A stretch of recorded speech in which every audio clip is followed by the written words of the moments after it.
Hello students, welcome to my YouTube channel.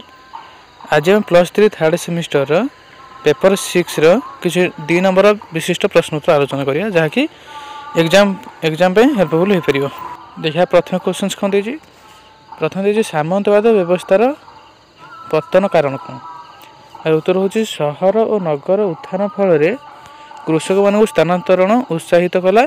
कृषिभूति माने सामंत बा भूमि अधिकारी मान त्याग करी पलायन कले। फल सामंत मैंने कृषिभूति न पाई चाष करें ना, एणु सामंतवाद व्यवस्था पतन होता कहुई। कौन कहुई ना सामंतवाद केमी पतन होता कहुई। सामंतवाद केमी पतन होता से समय धीरे धीरे कौन सहरीकरण व्यवस्था आरंभ होता। से सहरीकरण व्यवस्था जो आरंभ होता से गाँव में रोता कृषक मैंने चाहिए कि सहर रही। तेणुक से गाँ छाड़ी सहर चलीगले एवं जो सामंतवादी माने जो कृषक मानक नहीं जो चाष करुले से चाषरू कर आदाय करते। तेणुक से कर आदाय करें कारण कृषक मैंने तो सहर को पड़े ना, से कर आदाय करें ना एवं से जो सामंतवाद पतन होता कहुई। बुझे सेकेंड कौन देखिए कृषि श्रमिक मानक उपरे भूम्याधिकारी मानक थिबा अधिकार को किपर संकुचित करागला।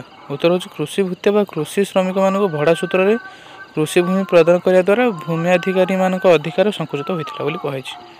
3 नंबर देखिए कौन कहुई समाज किपर सामंतवाद विलोप घटी पुंजीवादर प्रतिष्ठा है।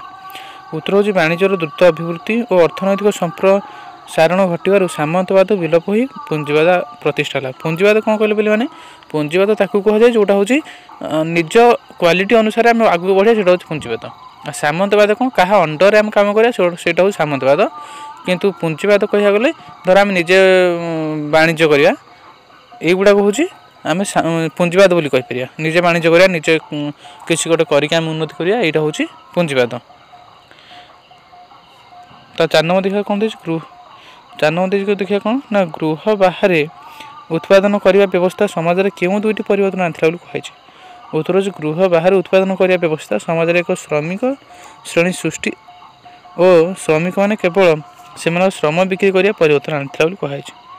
5 नंबर देखिए कौन देखिए कृषक मैंने सामंत मानक बंधन किपर मुक्त है कहुई। उत्तर हूँ कृषक मैंने सामंतवाद भड़ा सूत्र में भूमि ग्रहण कर उत्पादित शस्य को बजार बिक्रय कर लाभवान है कहुई। ना से जो सामंतवाद मान कतरू जमी डायरेक्ट भड़ारे अनुसार नहीं आसिले। बुझे भड़ा अनुसार आनी से जहाँ उत्पादन होगा से गुड़ा बिक्री कर लाभवान होते। कि से समय कौन होता प्रथम सामंतवादी मैंने जमी दे दे आउ से जमी किसी शस्य नौते और किसी कर नौते। किंतु ए क्षेत्र में कौन होना कृषक मैंने डायरेक्ट भड़ा नहीं आसिले जमी गुड़ा नहीं आसिक निजे से चाष कले आ हूँ बजार बिक्री करके लाभवान होते। उक्त अर्थ कृषि क्षेत्र परिचालन श्रमिक मान प्रतिपोषण कले। यही व्यवस्था द्वारा कृषक मैंने सामंतवाद बंधन मुक्त होते कहुई। 6 नंबर देखिए कौन देखिए मध्ययुगर वस्तु प्रतिबदल व्यवस्था केउठी होइथिला एवं कि द्रव्य प्रतिबदलित होता। उत्तर हूँ मध्ययुगर वस्तु प्रतिबदल व्यवस्था वार्षिक वाणिज्य मेला गुड़िक होता। यही मेलार शस्य लवण मसला मूल्यवान हीरा रेशम वस्त्र और सुवर्ण प्रतिबदल होता कहुई। 7 नंबर देखिए कौन देखिए सामंतवादर कारीगरी माने किपर निजक कृषि भित्तिक कार्यक्रम मुक्त रखुले सामंतवाद मैंने।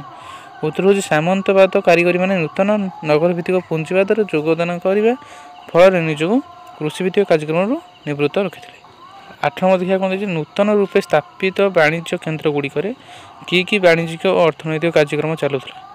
उत्तर हूँ कि चलुला परवर्ती काल कि व्यवस्था सृष्टि होता कहुई। उत्तर हूँ नूतन रूपे स्थापित वाणिज्य केन्द्र गुड़िक मुद्रा विनिमय ऋण परिशोध ऋण प्रदान और बिल बा पाउणा दाबीपत्र आदि कार्य मान चलुला। ताहा परवर्ती काल आधुनिक बैंक व्यवस्था रूपे प्रचलित होता। 9 नंबर देखिए फ्रांस और इंग्लैंड मध्य 7 वर्ष युद्ध केते ख्रीष्टाब्द पर्यंत चली। उत्तर हूँ फ्रांस और इंग्लैंड मध्य 7 वर्ष युद्ध 1337 रु 1453 ख्रीष्टाब्द मध्य चलता। 10 नंबर देखिए सामंत मैंने कृषिभित्तिक प्रथार पूर्ण प्रचलन किपरि भाव करथिले बोली कहुई। उत्तर हूँ यार काले काले प्राकृतिक कृत्रिम दुर्विपाक गरीब श्रेणी लोक को अधिक क्षतिग्रस्त करे यार सुजोग नहीं सामंत मैंने कृषिभूत प्रथार पुनः प्रचलन करते। 11 नंबर हूँ 1630 ख्रीष्टाब्द रुषियार केते भाग जनसंख्या सहर में बास करुले और 1774 बेलू केते भाग वृद्धि करते। तमाने जो मैंने गाँव में बास करते से सहर को केमी सब सिफ्ट होते से गुड़ा सब कह माने 1630 केते थिले आउ 1630 रु 1774 मध्य केते लोक पड़े सहर को ये दिखाई 1630 ख्रीष्टाब्द रुषिया 2.5% भाग थे जनसंख्या आ 1774 बेलू 0.5% भाग को वृद्धि होता। इंग्लैंड रे ना लंडन ले जनसंख्या 1700 ख्रीष्टाब्द केते थिला और ताहा एक सप्ताह पर केते पहुँची। लंडन में जनसंख्या 1700 ख्रीष्टाब्द 6,74,000 थिबा बेले यह एक सप्ताह पर 8,60,000 पहुँची। 13 नंबर देजी 1661 ख्रीष्टाब्द बर्लिन जनसंख्या केते थिला और ताहा 1783 बेलू वृद्धि पाई केते हेतिला। 1661 ख्रीष्टाब्द बर्लिन जनसंख्या मात्र 6,500 थिला। 1783 ख्रीष्टाब्द बेलू वृद्धि पाई 1,40,000 पहुँची।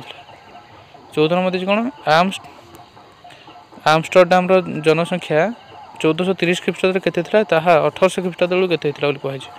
उत्तर है आमस्टरडाम जनसंख्या 1530 ख्रीष्टाब्द 30,000 थिला।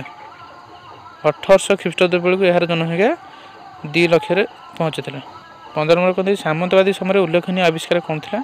उत्तर हो सामंतवादी समय उल्लेखनीय आविष्कार था घूर्णन दंड चालक यंत्र सूता कटा यंत्र स्पिनिंग व्हील जोटा कहुए सूता कटा यंत्रटा लुंधिबा ना सॉरी कुंदिबा यंत्र आ छांचर विकास ये सब गुड़ाक कौन होता सामंतवादी जुगर सब आविष्कार करा सब विषय में लंग टाइम पढ़िया नेक्स्ट क्लास रे बुझुची। 16 नंबर कौन दीजिए फ्लोरेंस सहर प्रमुख पश्चिम शिल्प केन्द्र थिला 1300 ख्रीष्टाब्द केते गोटे पश्चिम केन्द्र होता। उत्तर जे फ्लोरेंस सहर प्रमुख पश्चिम शिल्प थिला 1300 ख्रीष्टाब्द 200 पश्चिम कारखाना होता। 17 नंबर देखा ख्रीष्टीय 15दश शताब्दी बेलू केते भाग और 16 शताब्दी केते भाग पश्चिम वस्त्र इंग्लैंड उत्पादन कर पाता। उत्तर जे ख्रीष्टीय 15दश शताब्दी बेलू 50% और 16 शताब्दी 86% भाग पश्चिम वस्त्र इंग्लैंड उत्पादन कर पाता। 18 नंबर देखा पूंजीवाद उत्पत्तिर चतुर्वर्ग कारण कौन। उत्तर हो पूंजीवाद उत्पत्तिर चतुर्वर्ग कारण है वाणिज्यर अभिवृद्धि उत्पादन बिना पारिश्रमिक श्रमिक नियुक्ति कृषक समाज कृषि भूमि विच्छिन्न करने और पुंजीर ठूलीकरण व्यवस्था। 19 नंबर देखा कौन देखिए केबे लंडन रे प्रचंड अग्निकांड घटी यही अग्निकांड केते बासगृह ध्वंस पाई ना 1866 ख्रीष्टाब्द लंडन में प्रचंड अग्निकांड होता है। अग्निकांड इंग्लैंड 12,000 बासगृह ध्वंस पाई। 20 नंबर देखिए इंग्लैंड नगर गुड़िक ग्रामांचल पर 3 गोटी स्तरीकरण व्यवस्था थिला से स्तरीकरण कौन कौन थिला। उत्तर हो लंडन नगर गुड़िक ग्रामांचल पर 3टी स्तरीकरण व्यवस्था रोला से गुड़ा कौन कौन होता ना से हूँ उच्च स्तर रोला मध्यमित स्तर रोला और निम्न स्तर रोला। 21 नंबर देखिए कहते सामंत गोष्ठी व्यक्ति माने राजदरबार में कि प्रकार जीवन निर्वाह करते। उत्तर हूँ सम्राट श्रेणी व्यक्ति माने राजदरबार एक प्रकार परजीवी जीवन अतिबाहित करते। 22 नंबर देखिए कहते केबे जर्मनी क्यों प्रकार राष्ट्रीय आईन प्रणीत होता। उत्तर जी 1731 ख्रीष्टाब्द जर्मनी एक राष्ट्रीय आईन प्रणीत होता। यही आईन बल श्रमिक संघ गुड़िकर आंदोलन करने निषेध और कार्यरत कारीगर माने भ्रमण समय से परिचय पत्र संघरे ने बाध्यतामूलक होता। केबे क्या द्वारा लंडन राजकीय समाज प्रतिष्ठा होता। उत्तर हूँ 1660 ख्रीष्टाब्द चार्ल्स द्वितीय द्वारा लंडन राजकीय समाज गठित होता। 24 नंबर देखा कौन देखिए क्या द्वारा फरासी विज्ञान अनुष्ठान प्रतिष्ठा होता। उत्तर हूँ लुई पैस्चर द्वारा फरासी विज्ञान अनुष्ठान प्रतिष्ठा होता। 25 नंबर देखा कौन देखिए प्रुसिया क्यों विश्वविद्यालय प्रतिष्ठा होता सेठारे क्यों प्रकार शिक्षादान करा। उत्तर हूँ प्रुसिया हाले विश्वविद्यालय प्रतिष्ठित होता। एठारे युक्तिसंगत और आवश्यक प्रयोगात्मक शिक्षा प्रदान करा।